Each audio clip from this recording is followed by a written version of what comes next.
नमस्कार मित्रों, स्वागत है आपका हमारे YouTube चैनल पर। आज का हमारा विषय महाराज शिवाजी के अन्य कार्यों पर जो उन्होंने बीजापुर में किया था उसके बाद के कार्यों को ध्यान से देखेंगे। तो आप सभी को पता है कि अगस्त सन 1665 ईस्वी में शिवाजी फिर अपने शत्रु को परास्त करने के लिए रवाना हुए और पहले फतहो अहमदनगर को लूटा और औरंगजेब के आसपास को निष्कंटक किया।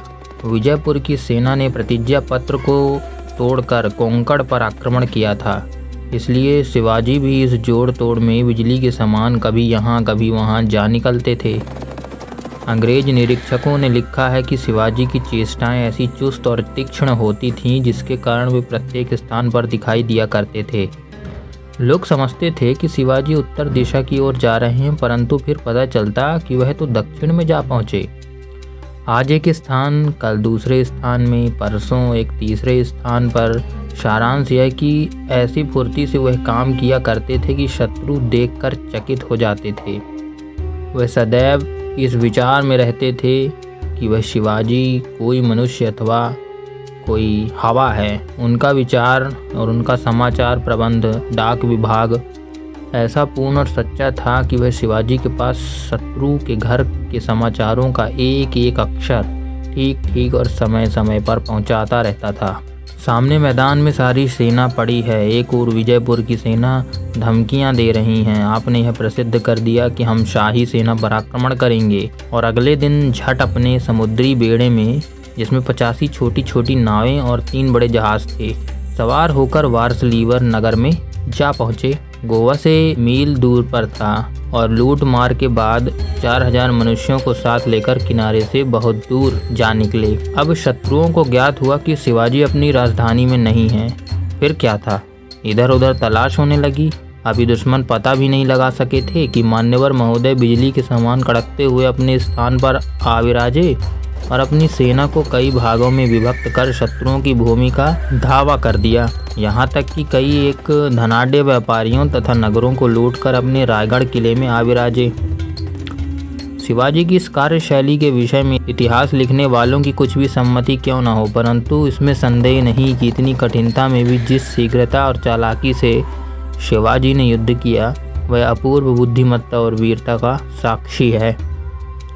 इतिहास में इस प्रकार की होशियारी के दृष्टांत बहुत कम देखे जाते हैं, जिनके कारण ऐसे रात दिन नींद ना आती थी। अंत में उसने राजा जयसिंह राजपूत और दिलेर खां पठान को एक बड़ी फौज के साथ शिवाजी को अधीन करने के लिए भेजा। अंत में औरंगजेब ने राजा जयसिंह राजपूत और दिलेर खां पठान को एक बड़ी फौज के साथ शिवाजी को अधीन करने के लिए भेजा।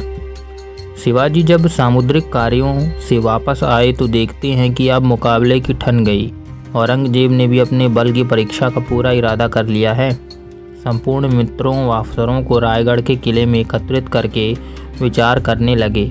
एक दिन शिवाजी को संदेह हो गया कि श्रीमती भवाजी देवी, जिनकी वह पूजा किया करते थे, स्वप्न में यह बतला रही हैं कि हे शिवाजी, तेरे लिए इस हिंदू सेनापति के सन्मुख विजय प्राप्त होना कठिन है। तो निस्संदेह आज तक मुसलमानों के मुकाबले में विजय प्राप्त करता रहा, परंतु आज तो तेरा ही भाई एक राजपूत तेरे मुकाबले आ डटा है।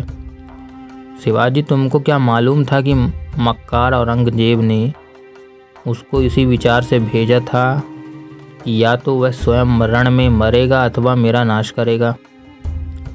सीधा परंतु वीर राजपूत जयसिंह अपनी वीरता का प्रत्यक्ष सबूत दिखाने के लिए हिंदुओं को दबाने और उठते हुए राज्य का गला दबाने आया है। यद्यपि इस पिछले विचार से वह जाति का शत्रु और घातक है, परंतु इसके मारे जाने पर भी औरंगजेब की ही विजय है। इन निर्बल कर देने वाले विचारों ने वीर मराठा को, जिसकी नसों में राजपूती रक्त किसी कदर बदल चुका था, उसको चिंता में डाल दिया और संपूर्ण सेना के मुखमंडल को भी ढीला कर दिया और संपूर्ण सेना के मुखमंडल में उदासीनता भी छा गई। अंत में शिवाजी ने सोचा कि तलवार के बदले किसी अन्य ढंग से काम लेना चाहिए, इसलिए शिवाजी ने संधि की चर्चा शुरू कर दी।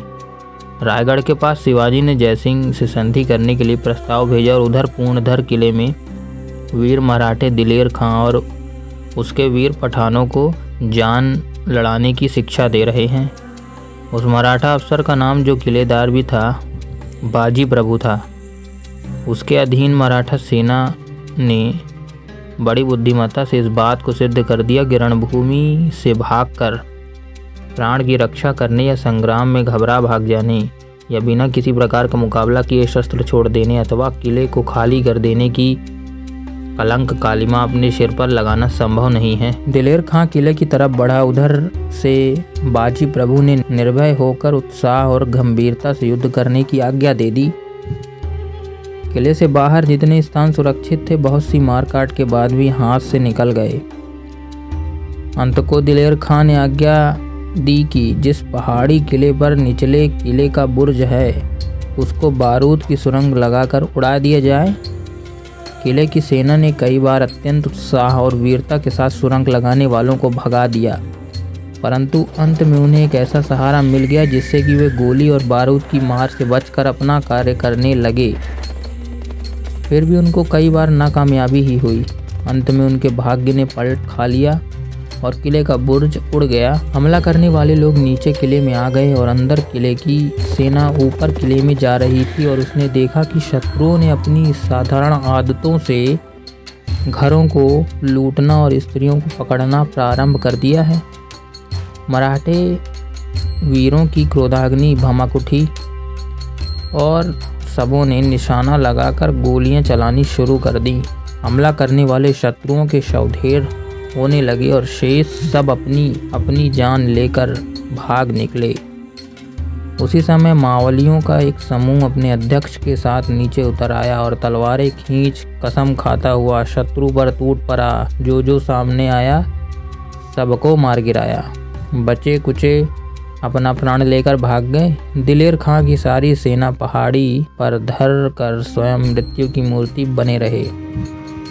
दिलेर खां हाथी पर चढ़ा हुआ पहाड़ी के नीचे से सब घटनाएं देख रहा था और नीचे से ही अपनी आज्ञा दे रहा था।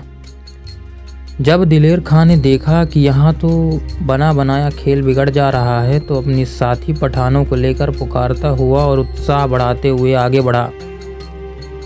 वीर मराठे अच्छी तरह जानते थे कि यदि पूर्णधर किला हाथ से जाता रहा तो दक्षिण भारत में हिंदुओं का नाम निशान तक न रह पाएगा। इसलिए अपने प्राणों को हथेली में रखकर वे प्रत्यक्ष काल बन गए और युद्ध में कूद पड़े। थोड़े समय में लाशों के ढेर लग गए और वे क्षण क्षण में दिलेर खां के समीप पहुंचने लगे। दिलेर खां ने सोचा कि जब तक वीर शिरोमणि जीता रहेगा तब तक उसको अधीन करना या उससे जान बचाना असंभव है। निशाने लगाकर तीरों की बौछार शुरू कर दी। उन तीरों में से एक तीर वीर बाजी की छाती में जा घुसा और बाजी का प्राण तो हो गया।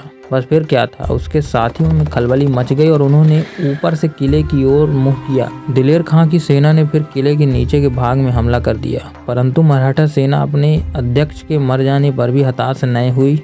सभी के सभी ने पक्का इरादा कर लिया था कि जब तक शिवाजी की आज्ञा ना आएगी तब तक किला नहीं छोड़ेंगे, और किले के ऊपर से ही जगत विध्वंसक आग बरसाने लगे। यहाँ तक कि यह मार दिलेर खां की सेना न सहन कर सकी और किले को छोड़कर पीछे हट गई।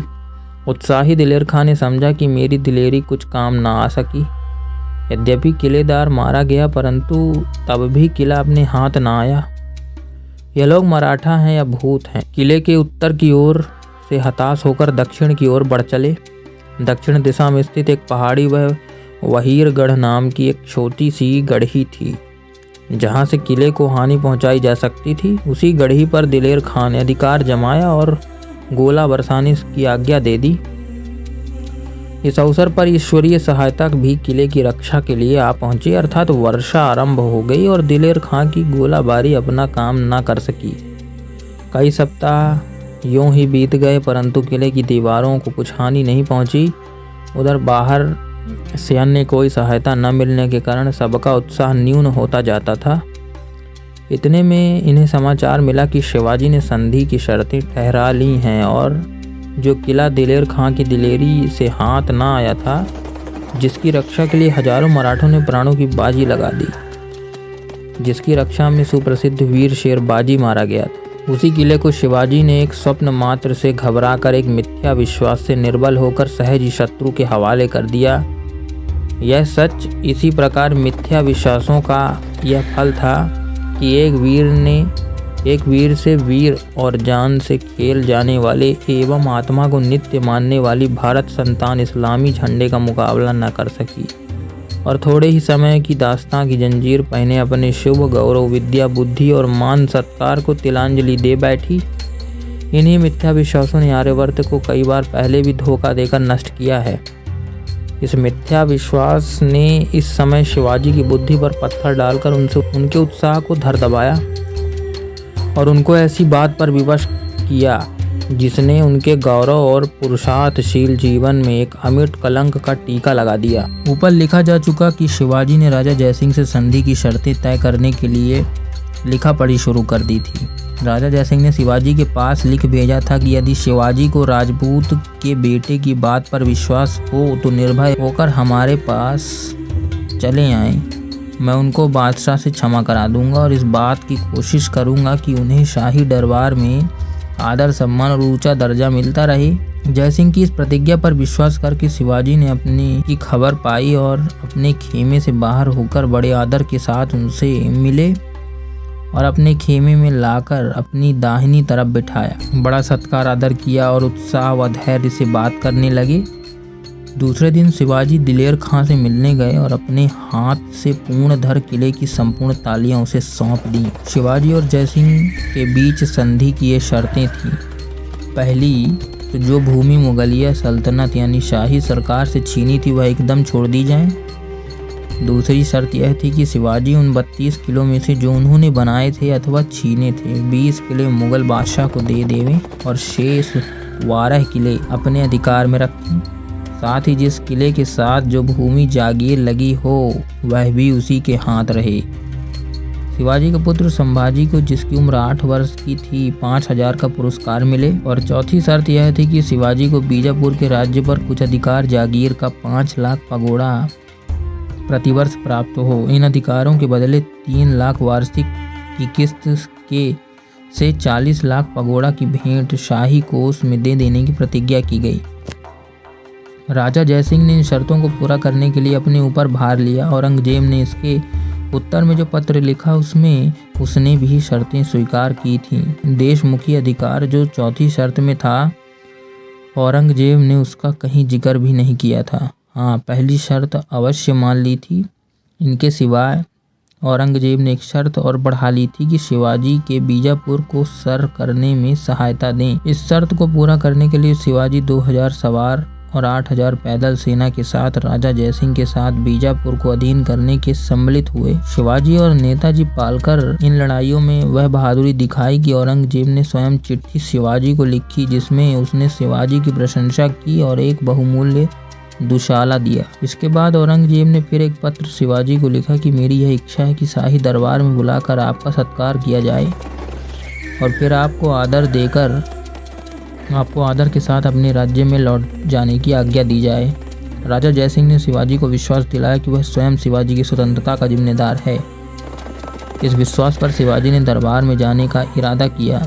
इस अवसर पर शिवाजी ने अपने सभी किलों का निरीक्षण किया और किलों के अध्यक्षों तथा अन्य अधिकारियों को आवश्यक आज्ञाएं देकर रवाना हुए। अब अगला विषय दिल्ली दरबार और शिवाजी। जानेंगे कि आखिर हुआ क्या है। आज के वीडियो में इतना ही। धन्यवाद।